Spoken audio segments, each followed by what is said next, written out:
swag, saucy drip the swag goo. Oh, you got the swag, saucy drip the swag goo. You got the swag, saucy drip the swag goo. You got the swag, saucy. You got the swag, saucy. You got the swag, saucy. You got the swag, saucy drip the swag goo. Oh, you got the swag, saucy drip the. Got the swag, saucy drip the. Got the swag, saucy drip the swag goo. Oh. What's up, gamers? We are back once again with the podcast on the internet with the most swag. It's the Gswag podcast.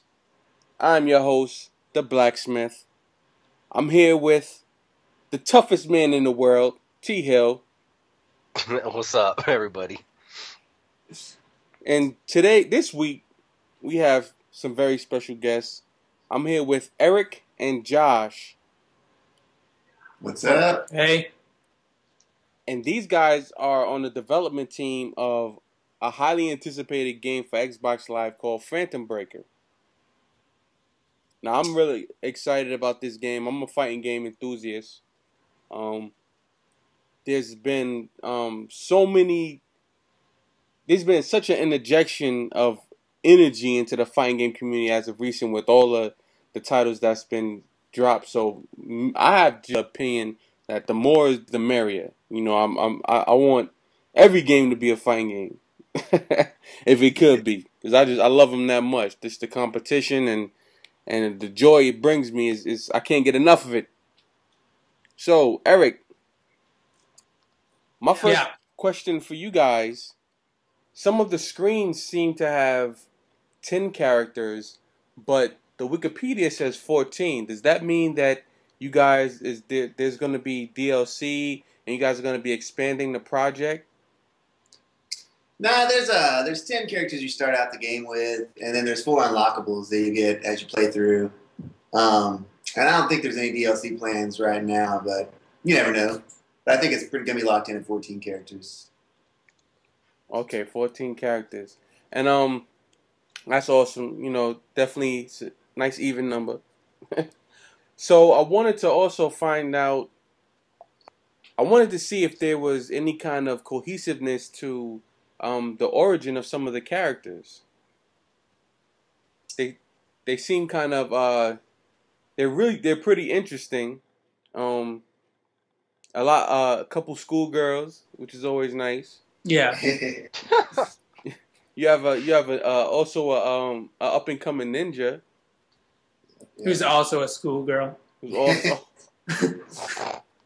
somebody like schoolgirls. But that's cool.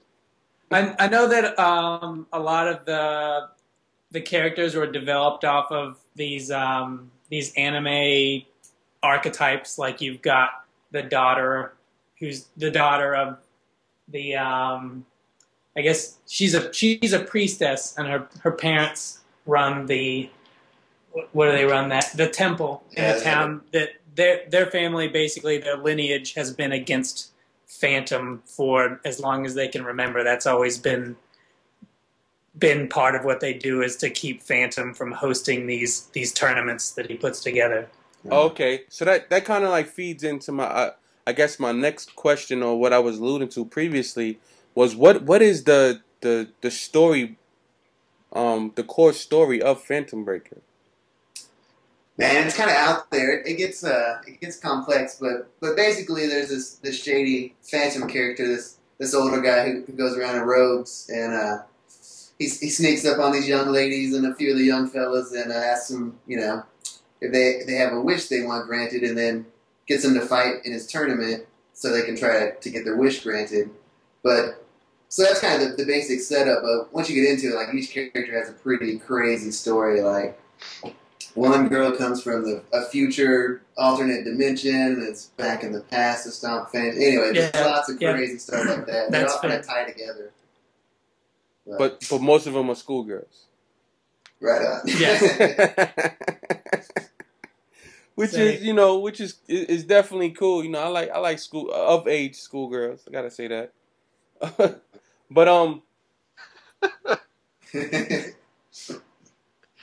college girls, they're always good. One of the things that I noticed about Phantom Breaker, but in the gameplay, you have the option of choosing two gameplay types in the offset. There's quick and there's hard. And Yeah. from my understanding, those are representative of the different play styles being focused on offense and defense. What are some of the advantages and disadvantages associated with those different play styles? In quick style, whenever this quick and hard, it comes into play whenever you use your overdrive, which you activate by pressing light and medium at the same time.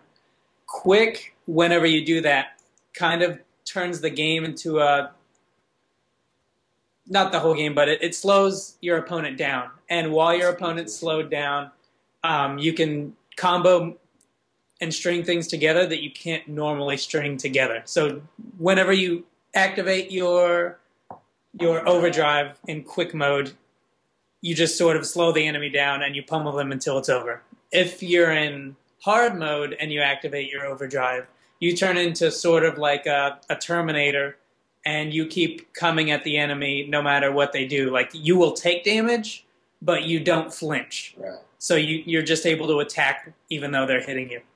And also, during overdrive, you recover red health. So, like, if you've taken some damage and you have, like, red health in your bar, that health will build back up as you're in overdrive mode. It's similar to an X Factor mechanic. Okay. So But you can use it multiple times, and it isn't super powerful. But it definitely gives you an advantage for a little bit. And it seems like it's really combo heavy. Are combos the main source of gameplay, or have you guys are pokes a major factor in footsies? The reason I ask this is because I'm pretty active in the tournament scene, and I wanted to find out, if it was a title that will be hopefully brought in the tournament scene, and have you guys thought about that? We've thought about it, and next month, actually, the first, or maybe technically it's the second weekend of April, Easter weekend, we're going to be down in Houston for an anime convention called Anime Matsuri, and we're going to be hosting a few 8-player tournaments throughout the con there, and we're going to see how that goes. But Nice. Combos are definitely important, but you're not doing your 20, 30 hit combos for the most part. You're doing like quick 6 to 12 hit combos, and those are definitely important because a poke in the game is still there. I mean, you have to have something that's going to lead into this combo that you're about to do, but you don't need to sit in a training mode and memorize lots and lots of combos like you need to do for some of the other fighting games out there, which is good in its own way because it makes the game easily accessible to maybe newcomers to the fighting game genre, while at the same time, even though you're not pulling off these really lengthy combos, if you're somebody who's played fighting games forever, like somebody like me, I still find the game really fun, even though it's not as technically advanced as some of the other games out there. So you guys, in a way, you guys leave it open for casual gamers to come in and enjoy it, and it's also there's some meat there for if someone wanted to, be more advanced at it and learn all of the specifics in regards to extending combos. Definitely. And there's also a parry type system similar to that which you'd find in Street Fighter 3 Third Strike. The animation that happens during that parry is different for the mode you have selected during that round, if you have quick or hard, but they both get to the same end, which is canceling the attack out. I noticed that. So, and then if it's my understanding that any move is parryable, correct? I'm pretty sure it is, but there are some that I've tried that I haven't been able to parry because the move is just too crazy. Too crazy. Like Chris has one of her. Oh yeah, she does have. There's two characters which have two level 2 supers, and Chris is one of them. One of her level 2 supers is that she calls in a satellite and it crashes down into you. And I've never been able to parry that. But there's another move that she's got where she calls out a white tiger and it mauls you. And I haven't parried it yet, but you are able to block that. It won't break your block if you're not already close to getting your block broken. That's a tongue twister. So there's definitely some aspects from several different games that the team is drawing on in order to make the game as fun and as entertaining as possible. Yeah, man. Somebody actually mentioned that it reminded them of Smash Brothers, just the way the controls and stuff worked out. And we hadn't really thought about it when they brought it up. It was like, yeah, a little bit. Like, there's definitely a lot of stuff we'll kind of find in there that you're like, man, it's reminded me of this and that. So I know it's probably something that would preferably be, directed towards the team, but I saw Melty Blood as more of a kindred cousin, I would say, to the title. Yeah, that's that. I was about to bring that up. I was going to say, if you're familiar with Melty Blood, that's definitely a game that's similar, especially the control style, the light, medium, heavy, and the special button. But for the most part, as we've been talking to people about the game, even though I've been talking to we went by a few places and Screw Attack, even though there's fighting game fans there, since Melty Blood never saw a proper U.S. release, they're not quite familiar with it. Oh, those guys can just step their fighting game knowledge up then. Because I play me some Melty Blood. Yeah, I've also likened it a little bit to Arcana Heart. Yeah, I can see that. Yeah, I definitely can see that. Well, I think that bit covers a lot of it. I mean, it's definitely the game is releasing in April. Yeah, we're looking at end of April right now, and as soon as we have a concrete date, we'll be announcing that on Facebook, and we hope to have that date fairly soon. Awesome. Do you guys plan on, I guess, adding what is the multiplayer I guess framework looking like? What is are you guys building specific gameplay modes to enhance the gameplay in a multiplayer fashion? Are you guys, is there going to be different modes as opposed to just having the versus mode over Xbox Live? There's just the versus mode over Xbox Live, but there's two different ways to play online. Phantom Breaker's online system does have a player ranking system. So you can either play a ranked match or just a player match, similar to, I guess, almost anything that's out right now, specifically the Street Fighter and Marvel vs. Capcom. And now Street Fighter Cross Tekken. Awesome. Well, definitely Xbox Live has a really extensive fighting game community. From what I've seen, I'm definitely liking you guys are... I think you guys have a winner on your hands. It's still, the everything will come together once, the game drops and people can actually get their hands on it, whether it'll be, a cult classic as such, as in the vein of Melty Blood. Yeah. There's a lot of people that are excited for it. I'd say it's maybe not split half, but I'd say that it's about a third fighting game community that's excited for it, and more 2/3 the anime community, since 5PB has a few, as we had said, they do the visual novels, and a few of those have been adapted into animes, which Funimation has the licenses for here in the U.S. So wow. 2 of the characters that are unlockable are actually guest characters from 5PB's other IPs. That's Chris and Remy. Remy's from an anime called Chaos Head that's currently all out. And I want to say you can watch it on Hulu.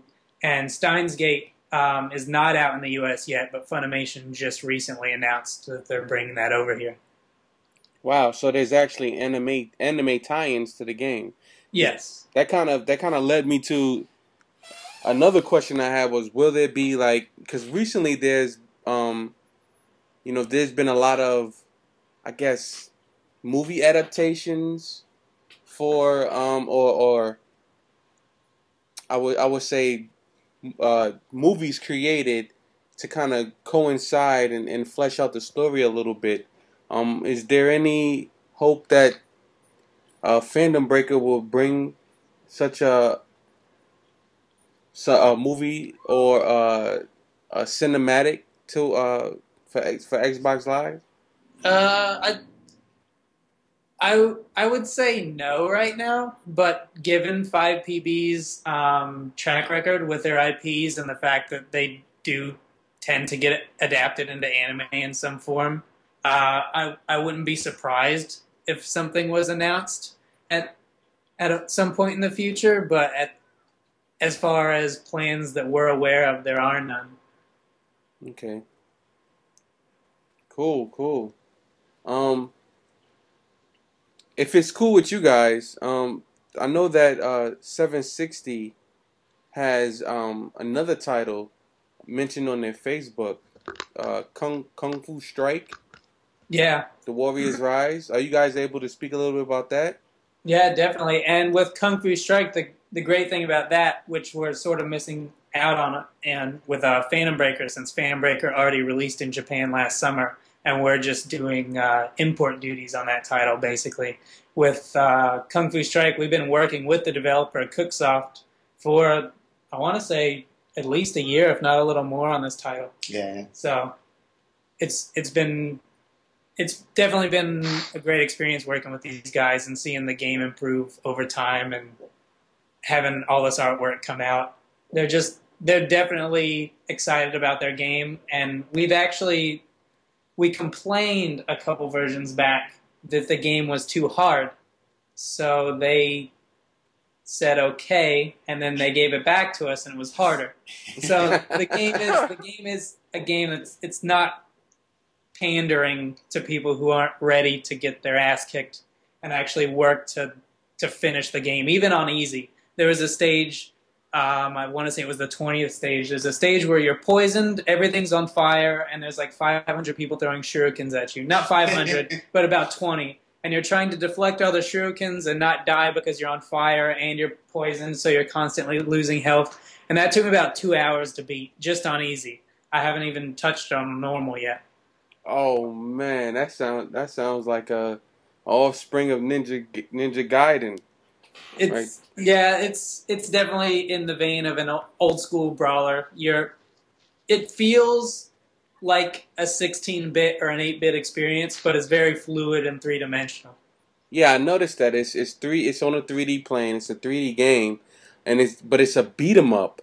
Yeah. And some of the cinematics that I saw were, me being a fighting game fanatic, of course that stems from my love with martial arts and a lot of the late 80s, late 70s, early 80s kung fu movies. And when I first saw this title, I was instantly transported back to the days when I used to watch those movies. Are those kind of an inspiration for the development team? Definitely, yeah. They drew a lot from a lot of Chinese film and just basically what you would think of if you closed your eyes and thought about what it'd be like to be Bruce Lee.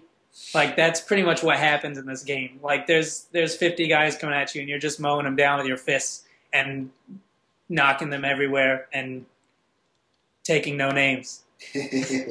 Oh man, that sounds awesome. Except whenever the place is on fire and you're poisoned and there's tons of people throwing stuff at you. Oh, that was different. Slightly less awesome? Yeah.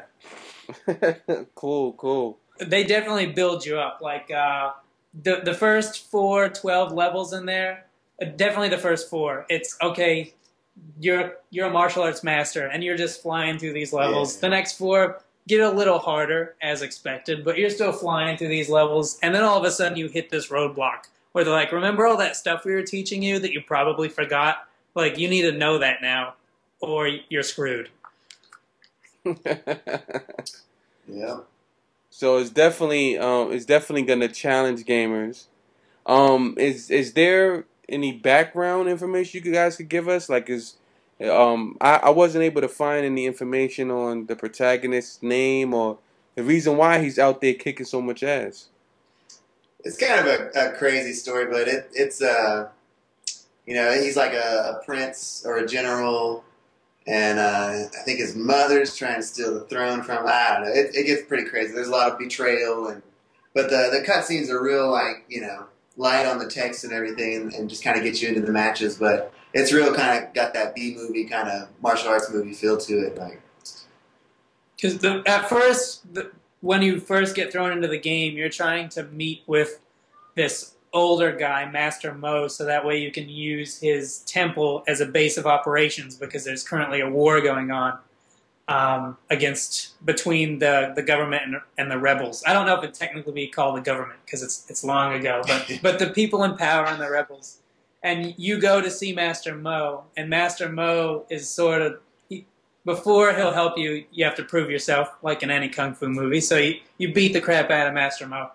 And then he finally tells you basically who you really are. And instead of you taking over the temple and helping aid against the rebels, you end up going on your own little adventure of self-finding and finding out who you really are and coming into power and basically taking your place.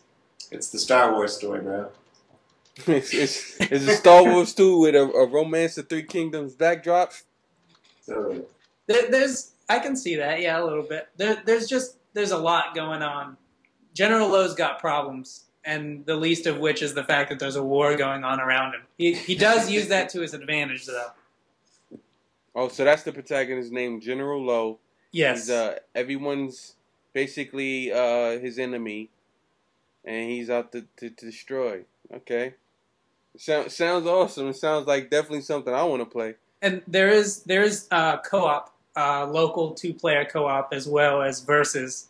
And I hadn't played a lot of versus till the other day. And the versus, you can either play on a level that's a 2D plane, which makes it more like a traditional fighting game, or you can play on the 3D plane where you can run around in circles. But the game's mechanics are fairly simple, but even through that simplicity, versus mode is still fun. Like, you don't feel like you're just walking up to the opponent and like you're both punching each other hoping somebody comes out to win. I mean, there are ways to block in the game. There's ways to dodge. You can roll away. You can even fly away in the air. What else is there? You can block. Oh, if you do perform a block successfully, you knock the enemy back and regain a little bit of health. Wow. So I noticed I was watching a video of it, and it kind of reminds me of a game from back in the Dreamcast days, Power Stone, at least from the 3D plane aspect. And it has this nice kind of, I don't know if you want to call it like a paint shader on it, with some of the combat. You see these like black paint trails. Right. It does have that vibe a little bit. Somebody mentioned it reminded me of the Bouncer too.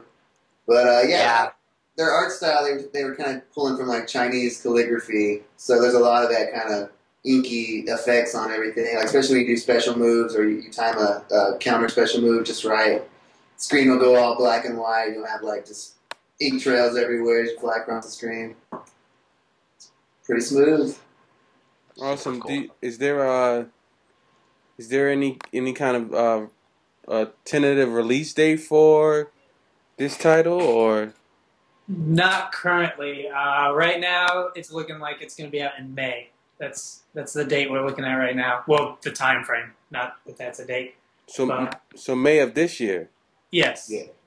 Awesome. So it's not long to wait. Nah. And the Cooksoft guys have been working on that game for at least, I don't know how long, but we found videos from 2008, and the rumor is that they have a copy of this game that runs on MS-DOS somewhere. So it's been a long time coming. And it was in Dream Build Play for 2 years, and I think it won a bunch of awards that contest I think Microsoft puts on. Yeah. Wow, that's awesome. Well, it looks like you guys definitely have some titles that are going to be heavy hitters in the Xbox Live arena. I appreciate you guys coming on and talking with us. No problem. Yeah, thanks, man. And we'll definitely anticipate the titles Phantom Breaker and Kung Fu Strike. You guys listening, definitely check those games out and get ready for them. It's definitely going to be, a large gap in titles for that time. I guess between April and I think around September. So that's perfect. You guys could go pick those titles up and have a lot of fun with them. I like to thank Eric. Go ahead. Oh, sorry. I was going to say, if you want to fan both of those pages on Facebook, just look up Phantom Breaker and Kung Fu Strike: The Warriors Rise. There may or may not be lots of free things that are going to be given away on those two pages. Wink, wink. So, so you guys might get some prizes. So definitely go to Facebook. You might end up not having to purchase the game yourself, or you might get some sort of really awesome handmade item. Wow. That we've had commissioned from some pretty badass local artists. That's what's up. That's definitely any kind of swag, especially game-related swag, is always awesome. So you guys heard it first here. Go out, do the games have their own Facebook pages? Yeah, they both have their own Facebook pages. Phantom Breakers is actually, it's probably easier to just like them both from their websites. Phantom Breakers website is phantombreaker.760. That's the number 7 and then 60 spelled out.com. And then Kung Fu Strike is kungfustrike.760.com. And there's buttons on both of those sites to like them on Facebook. Dope. I'd like to thank you guys, Eric and Josh, for coming on to the Gswag podcast. And no problem.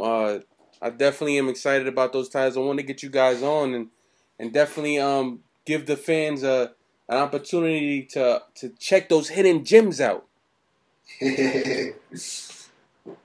So that's gonna be it for this episode. You guys stay gaming hard. It's your host, the Blacksmith, here with T Hill. GamerSwaggers.com.